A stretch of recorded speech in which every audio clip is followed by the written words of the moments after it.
एक राजा बना तंबाकू उत्पत्ति का कारण जानिए कैसे। संत रामपाल जी द्वारा इस तंबाकू की उत्पत्ति कैसे हुई। एक ऋषि का साधु राजा था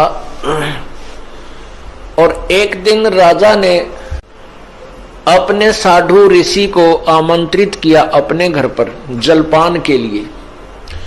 और ऋषि ने बहुत मना किया अपनी पत्नी को कि राजाओं का और ऋषियों का कोई मेल नहीं होता, राजा बड़े अभिमानी होते हैं, ये कोई हमारे सिर में दर्द करेंगे। लेकिन वो ऋषि पत्नी नहीं मानी, कहने लगे मेरी बहन कब कब मुझे बुलावे, आप तन्यों नाक चढ़ाया करो, कोई भी काम हो जा। अर्थात ऋषि जी को विवश कर दिया राजा के घर जाने के लिए। अब राजा के घर गए तो राजा ने अपनी जो महिमा बना दिखाने के लिए बहुत अच्छे आहार, मेज पोस मेज का ऊपर काजू किस्मत सेब संतरे कर नाना प्रकार की सब्जी बनवा कर, जलेबी कचौड़ी पकौड़ी दही खीर हलवा सारे व्यंजन लगवा दिए मेज पे। अब आहार किया ऋषि जी ने भी, ऋषि पत्नी ने भी, सब ने मिलकर आहार किया। अब चलते समय ऋषि जी ने कहना पड़ा जी आप भी हमारे यहाँ आइएगा, एक औपचारिकता होती है। तो राजा ने कहा अवश्य आएंगे, कभी समय मिला तो अवश्य आएंगे। एक दिन वो समय मिल गया, राजा ने संदेशा भिजवा दिया कि हम आ रहे हैं।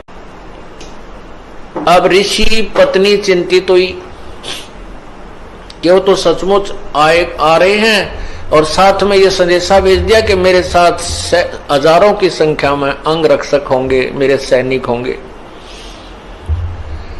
अब राजा चाहता था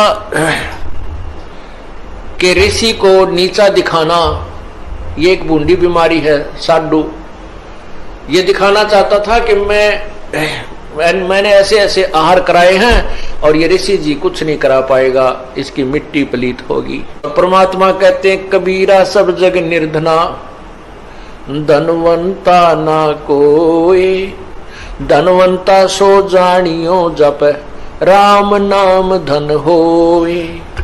अब ऋषि जी के पास अपने तप की कमाई थी, अपनी साधना भजन की कमाई थी।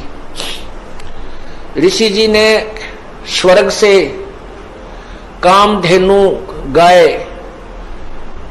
वो उधारी ले ली कुछ समय के लिए और उसको अलग से एक टेंट में रखा हुआ था। उधर से राजा अपने हजारों सैनिकों को साथ लेकर पहुंच गया और ऋषि से कहा कि भोजन की तैयारी करवाओ। ऋषि जी ने कहा जी भोजन तैयार है, आप खाना खाइए। अब वहां लगी लाइन और साथ की साथ थाली आ रही है, सबको परोसी जा रही है। ऋषि जी ने अपने एक सेवक को उस गाय वाले टेंट के सामने बैठा दिया, वो उठा उठा कर थाली बाहर रखता रहा।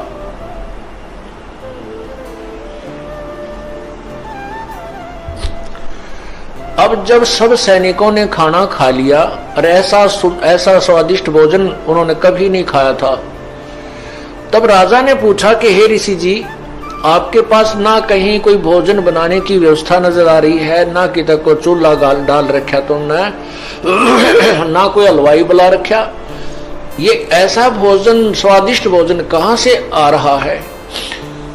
आया कि मेरे पास एक कामधेनु गाय है और उसमें यह शक्ति होती है कि वो चाहे पूरी पृथ्वी जीम जा भोजन खा ले, पूरी पृथ्वी के प्राणी, तो भी उसका अंत नहीं आता।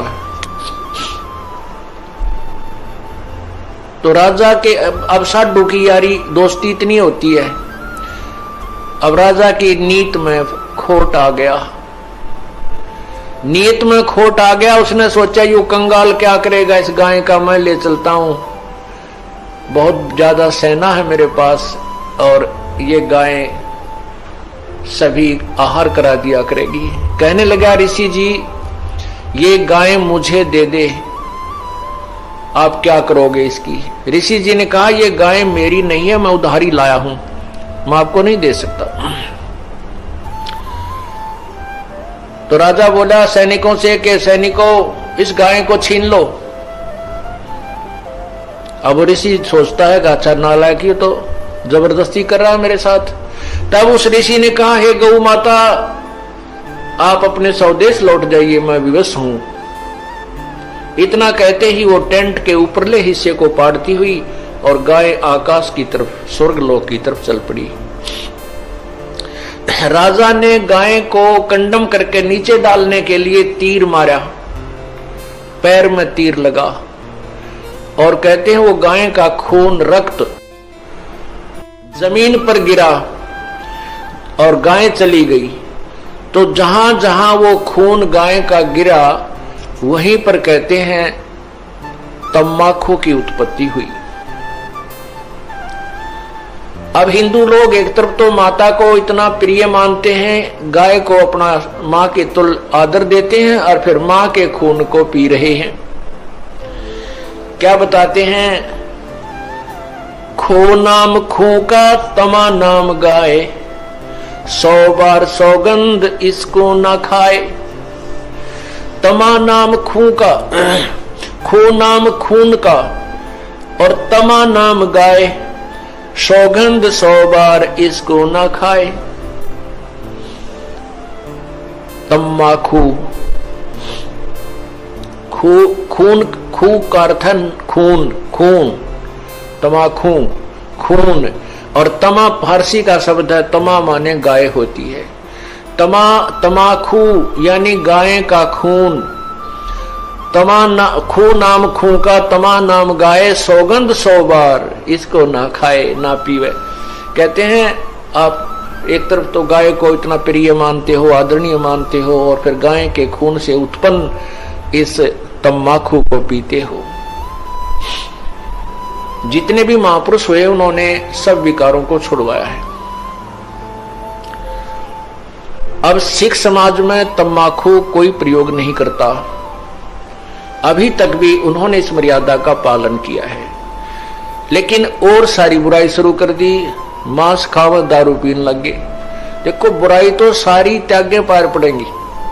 ऐसे ही मुसलमान धर्म के अंदर शराब नहीं छूते अभी भी, और बाकी मांस खावा रोका पीवे।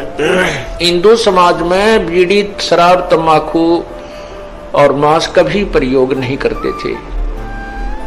अब हिंदू समाज में कोई मर्यादा ही नहीं रही, सारे काम बिगड़ गए।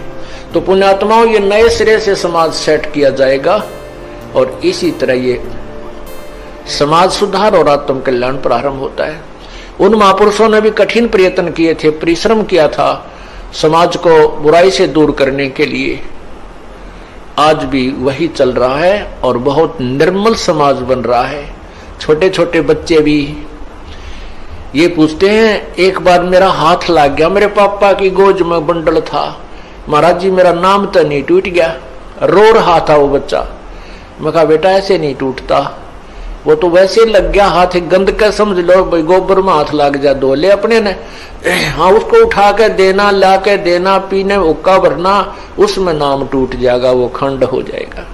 तो पुण्यात्माओं जो छोटी सी उम्र में इन बच्चों को ऐसा भाव बन गया कि ये इतनी बुराई है कि इसको हाथ लागने से भी हमारा धार्मिक कर्म बिगड़ जाएगा, तो आने वाली इनकी संतान तो कति देवता पैदा होंगी। ये समाज भी सुधर रहा है और जीव कल्याण का मार्ग भी प्रशस्त हो रहा है। 2D एनिमेशन संत रामपाल जी महाराज के सत्संग प्रवचनों का अंश मात्र है। संपूर्ण आध्यात्मिक ज्ञान प्राप्त करने के लिए अवश्य सुनिए संत रामपाल जी महाराज जी के मंगल।